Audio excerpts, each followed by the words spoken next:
రాధా, నువ్వు ఇంతకుముందు మా ఇంటికి వచ్చినప్పుడు సాంబార్ పౌడర్ చేసి పెట్టావు నాకు. నేను చేస్తాను కానీ నువ్వు చేసిన సాంబార్ పౌడరు చాలా బాగుంది. చాలా రోజులైనా కానీ గుమగుమలాడుతూ ఎప్పటికప్పుడు చాలా ఫ్రెష్గా అనిపించింది అనమాట. అందుకని మనం సాంబార్ పౌడర్ చూస్తూ ఉంటాం కదా, వీడియోస్లో చాలామంది చేసి చూపిస్తూ ఉంటారు. ఎవరి స్టైల్ వాళ్ళది కదా. కాబట్టి నువ్వు నీ స్టైల్ ఏమిటో మన వీక్షకులకి చెప్తావని అడుగుతున్నా. చెప్తావా మరి?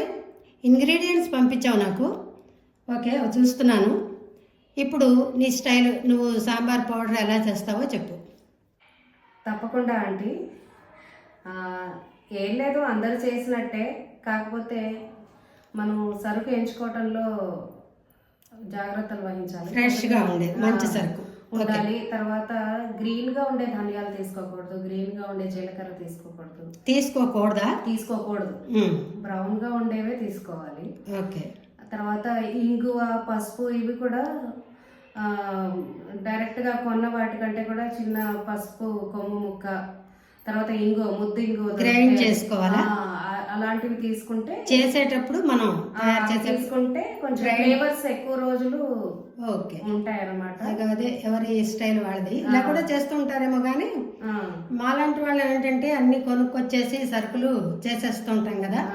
ఓకే. ఇంకా వీటి వల్ల వాటి ఫ్లేవర్స్ ఎన్హాన్స్ అవుతాయి అన్నమాట బాగా. తర్వాత దేనికి అవి మంచిగా వేయించుకోవాలి. అన్ని కలిపి వేయించిన దానికంటే కూడా దేనికి అవి వేయించుకుంటే పొడిగా వేయించుకోవాలి, నూనె లేకుండా. అంటే నూనె కూడా వేసుకోవచ్చు, నూనెతో కూడా చేయొచ్చా?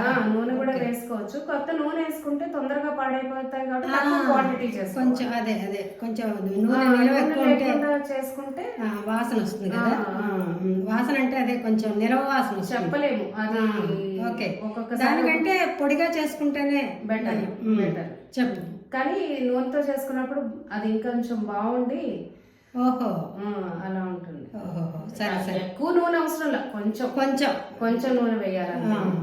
అయితే ఏంటంటే మిరపకాయలు కూడా ఆపడంగా కంటే ముక్కలు చేసుకుని వేయించుకుంటే లోపల దాకా వేగి ఘాటు ఒకటి బాగా వస్తుంది. ఓకే. ఫస్ట్ ఎండు మిరపకాయలు, తర్వాత శనగపప్పు, మినపప్పు, ధనియాలు, జీలకర్ర, మెంతులు, మిరియాలు దేనికి అవి వేయించుకుని చక్కగా చల్లారాక అప్పుడు పొడి చేసుకోవటం. ఆ పొడి కూడా కాస్త మళ్ళీ నార్మల్ చల్లారాక గాజు సీసాలో భద్రపరచుకోవటం. కాస్త ఉప్పు కూడా వేసి లాస్ట్ లో గల్లుప్పు అంటే సరిపడా వేయాలి. అంటే మనం అదే సాంబార్లో వేస్తాం కాబట్టి తక్కువ వేసుకోవాలి ఉప్పు. ఇది కాస్త ఫ్రెష్ గా ఉండటం కోసం కూడా ఉప్పు కాస్త వేసుకుంటే బాగుంటుంది. కల్లుప్పు కాస్త వేసుకుని గ్రైండ్ చేసుకోవాలి. అన్ని కలిపి గ్రైండ్ చేసుకుని చక్కగా స్టోర్ చేసుకుంటే. నువ్వు నీ స్టైల్ కొంచెం ఇలా ఉంది, మేము చేసేదానికంటే కొంచెం తేడా ఉంది కాబట్టి చాలా గుమగుమలాడుతుంది. 4 రోజులైనా కూడా కొంచెం ఫ్రెష్ గానే అలాగే ఉంది నువ్వు చేసినప్పుడు. మనకి హడావిడి జీవితాల్లో వారానికి ఒకసారి కూడా ఒక్కోసారి కొనుక్కోవచ్చు కాబట్టి ఇలా చక్కగా అన్ని వేటికి అవి డ్రైగా వేయించుకుని 1 మంత్ దాకా కూడా స్టోర్ చేసుకోవచ్చు. ఓకే. బయట కొనుక్కొని చేసుకోవచ్చు, తప్పేం లేదు. కానీ ఈ రోజుల్లో అవన్నీ ప్రిజర్వేటివ్స్ వేయటం, ఆర్టిఫిషియల్ కలర్స్ వేయటం ఇవన్నీ చేస్తున్నారు కాబట్టి ఇంట్లో చేసుకుంటే ఆ వాసన అది బాగుంటుంది. ఏదైనా ఇంటి దగ్గర, ఇంటి వంటే ఆరోగ్యం కూడా కదా. వెల్లుల్లి వేసుకునే వాళ్ళు లాస్ట్ లో కొంచెం వెల్లుల్లి ఒక 2 రెబ్బలు యాడ్ చేసుకుంటే కూడా ఇంకా బాగుంటుంది. పచ్చివే. ఓకే. నేను వెల్లుల్లి వేయను, అందుకని డౌట్ వచ్చింది. ఓకే. వెల్లుల్లి వేసుకోవాలనుకునే వాళ్ళు ఒక 2 రెబ్బలు చాలు. మరీ ఎక్కువ వెల్లుల్లి వాసన వచ్చినా కూడా ఏం తింటున్నామో అర్థం కాదు. అదే కొంచెం. ఓకే.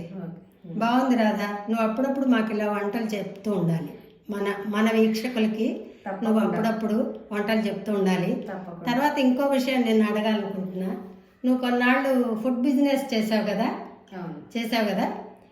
పిల్లలకి ఏదో ఎగ్జామ్స్ అని పాప 10th క్లాస్కి వచ్చిందని ఆపేశావు.